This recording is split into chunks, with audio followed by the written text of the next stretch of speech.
சங்கீதம் 4ஆம் அதிகாரம். என் நீதியின் தேவனே, நான் கூப்பிடுகையில் எனக்கு செவிகொடும். நெருக்கத்தில் இருந்த எனக்கு விசாலம் உண்டாக்கினீர். எனக்கு இரங்கி என் விண்ணப்பத்தை கேட்டருளும். மனுபுத்திரரே, எதுவரைக்கும் என் மகிமையை அவமானப்படுத்தி வீணானதை விரும்பி பொய்யை நாடுவீர்கள்? பக்தியுள்ளவனை கர்த்தர் தமக்காக தெரிந்து கொண்டார் என்று அறியுங்கள். நான் கர்த்தரை நோக்கி கூப்பிடுகையில் அவர் கேட்பார். நீங்கள் கோபம் கொண்டாலும் பாவம் செய்யாதிருங்கள்.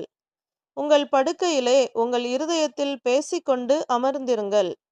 நீதியின் பலிகளை செலுத்தி கர்த்தர் மேல் நம்பிக்கையாயிருங்கள். எங்களுக்கு நன்மை காண்பிப்பவன் யார் என்று சொல்லுகிறவர்கள் அநேகர். கர்த்தாவே, உம்முடைய முகத்தின் ஒளியை எங்கள் மேல் பிரகாசிக்க பண்ணும். அவர்களுக்கு தானியமும் திராட்சரசமும் பெருகியிருக்கிற காலத்தின் சந்தோஷத்தை பார்க்கிலும் அதிக சந்தோஷத்தை என் இருதயத்தில் தந்தீர். சமாதானத்தோடே படுத்துக்கொண்டு நித்திரை செய்வேன். கர்த்தாவே, நீர் ஒருவரே என்னை சுகமாய் தங்க பண்ணுகிறீர்.